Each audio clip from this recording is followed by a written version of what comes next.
A girl in dirty clothes walks into the church. A young priest watches her, struck by the feeling that, although this is their first meeting, he's seen her before. He remembers her face. Not from this world, but from a game he played in his past life. Her name is Reina Laurel, the saint, the girl destined to save the world. In his previous life, he was an ordinary man who spent his free time playing countless video games after work. One day, he suffered a sudden heart attack and collapsed. When he opened his eyes, he had been reincarnated into a noble family as the fifth son. Adjusting to a world of magic and swords was difficult, but he eventually settled into life and, over the next 10 years, became a priest. That's when he saw her. Just a small girl, praying silently in the corner of the church. But he recognized her immediately. Reina Laurel, the heroine of the Beyond painted in the rainbow, an otome game from his previous life. She had come to pray for her deceased mother. As she did, a divine light emerged from her prayer and vanished into the air, becoming a blessing for the townspeople. At that moment, he realized who he was. In the game, he was just a nameless priest, an NPC with no influence, who would be the first to discover Reina before she began her journey. In this world, that moment was now. As she finished her prayer and turned to leave, she stumbled. He rushed forward and caught her just in time. Up close, he noticed her pale face, unkempt hair, and tattered clothes. She looked fragile, far too thin, as if she hadn't eaten in days. A pang of guilt hit him. Suddenly, she opened her eyes and apologized. "I'm sorry for worrying you, Father. It's rude of someone like me to make you concerned." Seeing her tremble, he gently told her to stop. "You're in the house of God," he said. "Everyone deserves a helping hand here." He invited her to sit and offered her some tea. Shocked, she admitted, "I haven't bathed. I'm not clean." "That doesn't matter," he replied kindly, and handed her a slice of apple pie. She hesitated at first, but then began to eat quickly, as if she hadn't had a proper meal in days. Watching her, he silently noted how hungry she must have been. In the game, Reina would eventually fall in love with a handsome man and save the world. But that was far in the future. First, she would suffer horrific abuse at the hands of her father. His role, as the nameless priest, was to help her escape and send her to the capital. But he knew what awaited her there. Mistreatment even worse than what she endured at home. Conflicted, he began to question what the right path for her truly was. Just then, she looked up at him with a bright smile. "This is really tasty," she said. He smiled back. In that moment, he made a quiet decision. Sending her to the capital, following the storyline, might be the worst choice he could make. She called out to him again. "It's nothing," he replied gently. "You can have seconds if you'd like." Her cheeks flushed with happiness. After that, he gently asks for her name. "Reina," she replies between bites of pie. While she continues eating, he introduces himself and mentions that he's been working as a priest at this temple for just a month. Then, without hesitation, he invites her to stay and work with him. He explains that her earlier prayer was more than a simple offering. It was a sign that she's destined to become a future clergy. He encourages her to study the holy arts under his guidance, suggesting she serve as a sister at the temple. Deep down, he's already made a vow to protect Reina at all costs. His only intention is to keep her safe and help her gain the strength to protect herself in the future. In his heart, he believes it's the best decision he could make. To his surprise, Reina is overjoyed. Her face lights up with gratitude, and suddenly, he takes her hands in his. With sincerity, he tells her, "I need you, and I want to be by your side." She stares at him wide-eyed. Her cheeks turn red, and tears begin to form.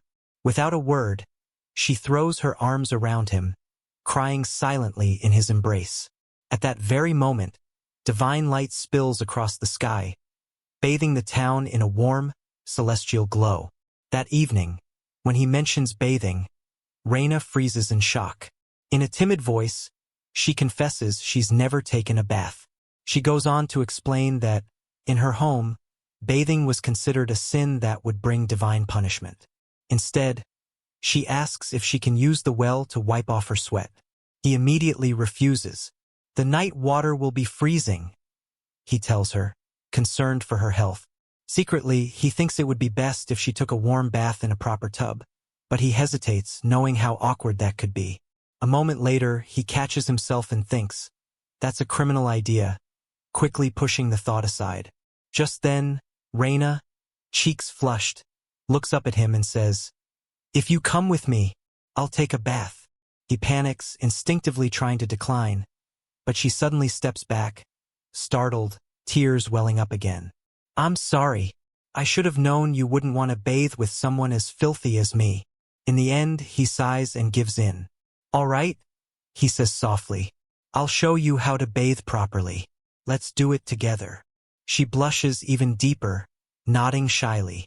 As she prepares for the bath, he tries to calm his racing thoughts. But then, he notices something that stops him cold. A deep, jagged scar on her back, clearly from past abuse. His heart aches at the sight of it. "You've done well to endure all of this," he says, his voice quiet but heavy with emotion. He raises his hand and casts a healing spell. Light envelopes the wound, and when it fades, the scar is completely gone. Reina touches her back in disbelief. "I don't feel it anymore. That heavy, damp feeling is just gone. It used to itch constantly. I felt so miserable. But now," he asks, "it feels warm, comfortable. Am I going insane?" He shakes his head gently. "No, this is how you should normally feel. Accepting pain as normal, that's what's insane." He then asks her to sit so he can wash her back. After he finishes, she walks over to the mirror. For a long moment, she stares at her reflection in silence. "Is that really me?" she whispers. He steps closer, his voice soft. "Yes, you're beautiful. This is how you've always looked." This made her blush. As a result, she quickly jumped into the water, but he wasn't sure why she did that. Inside, however, she had a grin on her face and a flustered expression. Afterward, it was nighttime, and in his room she was sleeping with him. He thought to himself that she shouldn't trust anyone she met in just a single day, even if they were kind. Then she started to suffer in her sleep, saying she didn't like pain. She begged someone not to leave her alone. As a result, he became serious and got up. He whispered in her ear not to worry because he was with her. After saying that, he cast a magic spell called Mind Cure, which made her feel safe, and she returned to her sleep. He then said that her struggles would one day definitely be rewarded. He was sure that she had experienced pain akin to walking barefoot on a thorn-covered road.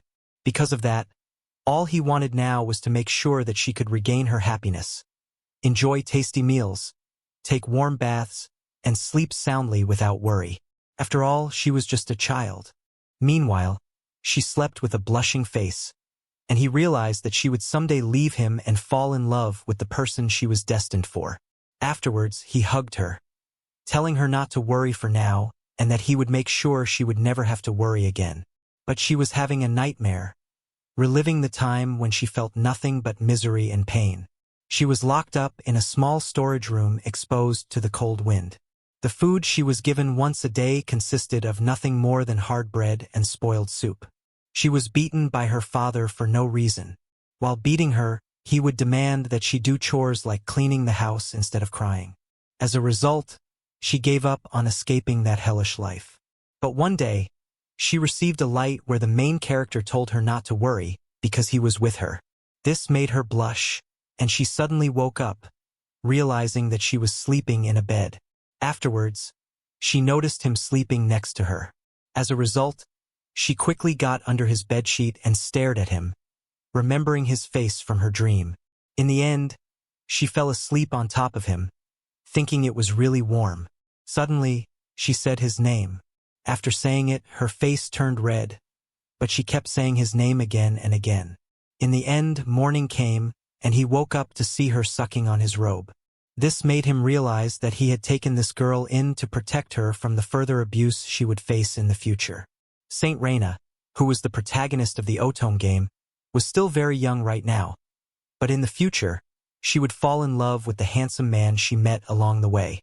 Normally, it would be a big problem if a background character like him took in the heroine, but he didn't regret it one bit. He decided to take care of the young and weak Reina until the time for the Otome game to begin at the academy. Afterward, she started making some noises, so he tried to wake her up by saying it was already morning. In the end, she woke up and looked at him. She slowly said his name, to which he replied, "Yes, that's me." Then she stared at him again while blushing. She touched him, which made him blush, and he quickly turned the other way while saying he would have done something if he were a lewd man. Afterwards, he asked her to get changed. But then he realized he didn't have any girl's clothes in his house. To his surprise, she said she was fine wearing her current clothes because she liked them. After saying that, she started to smell her clothes while muttering that the scent made her feel safe. He decided that he should buy her new clothes later. Then he began to worry, realizing that the scene looked really suspicious, so he made a note to not let anyone see her like that. Afterward, he got ready to leave and told her to stay there, saying he would return before dark. She replied with an okay, though her face looked like she was about to cry. After walking for a while, he thought to himself that it was painful to leave her alone at home. However, he couldn't bring her with him to the place he was heading, Egbel, the town where Reina was born. On the east side of the kingdom stood a trading merchant house owned by her father, the man who had abused her. He entered the luxurious house, filled with gold and shining objects. A bald man greeted him, and he thought to himself that the man looked even more punchable in real life than in the game. The priest then said that the man's daughter had come to the temple he managed. When the man heard the name Ray, his face twisted in irritation. He called her that thing, and complained that she had never behaved properly or worked as expected. The priest listened in silence, though inside, he was seething with anger. Hearing the man justify starving and abusing her as necessary made his blood boil. In the end, he decided to make the man jealous of the future Reina would have. He calmly said that he wanted to take her to the temple because she had an aptitude for holy arts. Her father replied that he was planning to sell her someday but stopped mid-sentence, changing his words and claiming he needed some time to consider giving his daughter away. The priest then handed over some money, saying it was for his daughter's sake. Her father was shocked at the amount. Meanwhile, the priest thought to himself that this was all the money he had, the same amount his own parents had given him when he decided to live independently. Still, he didn't regret it because Reina was worth every coin. The man laughed and said he was surprised that a priest had such refined taste, since the girl was nothing but skin and bones. He added that the priest could have found a better girl for that amount of money. The priest only smiled silently, already determined to put this man behind bars in the future. Afterward, he returned to the church, where Reina greeted him warmly. Seeing her cleaning the church, he asked her not to trouble herself with the work. But she misunderstood and quickly apologized, saying she shouldn't have done anything without his permission. He told her he wasn't angry and that her cleaning was appreciated. In fact, the place looked spotless. Then he froze, realizing the entire church, built over 50 years ago, now looked newly restored. The walls were shining with a radiant glow. He suddenly realized that the light was divine radiance, something that could only be granted by the goddess herself, which shocked him deeply. He asked her what she had done to the walls, but she only replied that she had cleaned them as usual. Then she began to cry, asking if she had done something wrong. To comfort her, he told her that she had done an excellent job. Hearing that, she brightened up instantly and said she was happy because she had made the priest smile.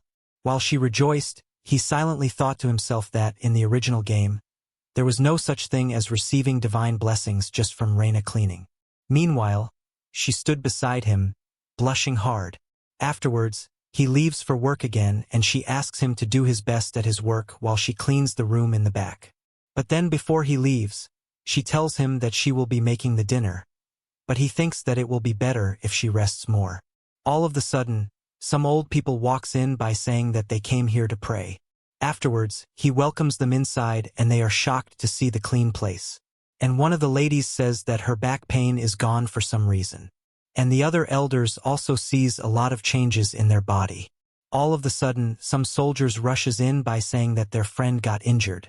After examining his wounds, he realizes that this wound is really deep. So, if they don't treat him quickly, he will die. He then comes to the realization that it's too big of a wound for him to heal.